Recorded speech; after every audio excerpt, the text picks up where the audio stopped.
20 টাকা, 100 টাকা, 500 টাকা ও 1000 টাকা মূল্যমানের নতুন নোট ছাপাবে অন্তর্বর্তী সরকার। এসব নোটে বর্তমানে বঙ্গবন্ধুর ছবি রয়েছে, যা বাতিল করা হবে নতুন নকশায়। পর্যায়ক্রমে সব টাকার নোট থেকেই বঙ্গবন্ধুর ছবি তুলে দেওয়া হতে পারে। নতুন নোট বাজারে আসতে 1.5 বছরের বেশি সময় লাগতে পারে। তবে এমন উদ্যোগ এবারই প্রথম না।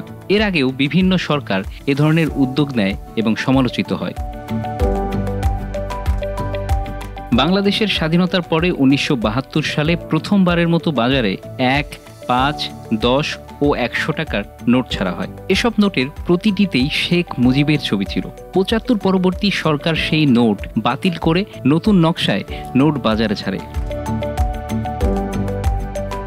1996 সালে আওয়ামী লীগ ক্ষমতায় এসে আবার শেখ মুজিবের প্রতিকৃতি সংবলিত 10 টাকা ও 500 টাকার নোট ছাপে।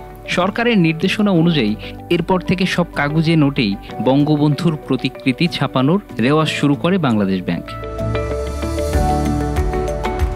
কেবল বাংলাদেশ নয়, বিশ্বের বিভিন্ন দেশের মুদ্রায় ঐতিহাসিক ব্যক্তিত্ব কিংবা সংগ্রামী নেতাদের ছবি ব্যবহারের এ ধরনের রেওয়াজ রয়েছে। ভারতীয় কেন্দ্রীয় ব্যাংকের তথ্য অনুযায়ী 1969 সাল ছিল ভারতের জাতির জনক মহাত্মা গান্ধীর জন্ম শতবর্ষ। সেবারই প্রথম দেশটির মুদ্রায় বা নোটে স্থান পায় মহাত্মা গান্ধীর প্রতিকৃতি, যা এখনও বর্তমান রয়েছে।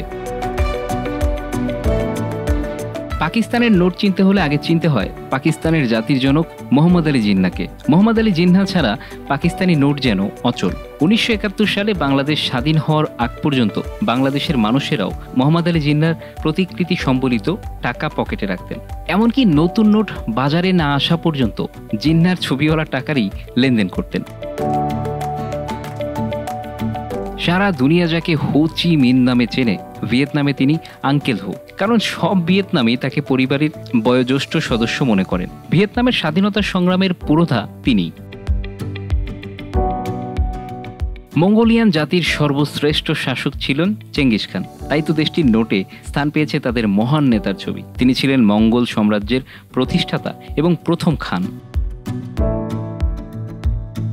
চীন বিপ্লবের কিংবদন্তি মহানায়ক কমরেড মাও সেতুং, তার ছবি দেশটির কাগজে নোটে স্থান পেয়েছে। 1960 সালে ব্যাংক অব ইংল্যান্ডের ব্যাংক নোটের প্রচলন শুরু হয়। রাজ পরিবারের পক্ষ থেকে ব্যাংক নোট প্রচলনের সেই অনুষ্ঠানে উপস্থিত ছিলেন রানী এলিজাবেথ। রানী দ্বিতীয় এলিজাবেথের মৃত্যুর পর ব্যাংক অব ইংল্যান্ড রানীর ছবির বদলে রাজা চার্লসের ছবিওয়ালা নোট আনার সিদ্ধান্ত নেয়। বলা হয় রানীর ছবি বদলালেও মুদ্রার নকশা তেমন পাল্টানো হয়নি। ব্রিটেনের পাশাপাশি কানাডার কিছু নোট, নিউজিল্যান্ডের মুদ্রা, কমনওয়েলথের কিছু অংশের সব নোট মুদ্রাতে এলিজাবেথের ছবিও পাল্টায়। এদিকে কেমান দ্বীপপুঞ্জের দেশটির নোটে রানী দ্বিতীয় এলিজাবেথের ছবি স্থান পেয়েছে।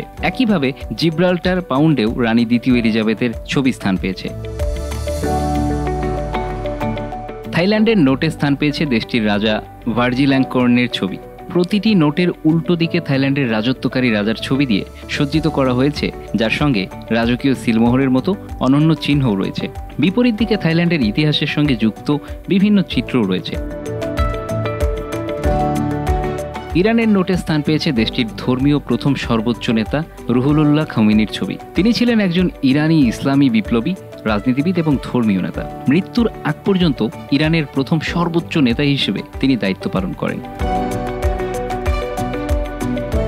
জর্ডানের নোটে দেশটির রাজা দ্বিতীয় আবদুল্লার ছবি ব্যবহার করা হয়েছে। দেশটির কেন্দ্রীয় ব্যাংক জানিয়েছে 50 জর্ডানিয়ান দিনারের নোটে অধিকৃত পূর্ব জেরুজালেমের আল আকসা মসজিদ প্রাঙ্গণের পাশে জর্ডানের বাদশাহ আবদুল্লার ছবি রয়েছে। Bangla affairs news desk.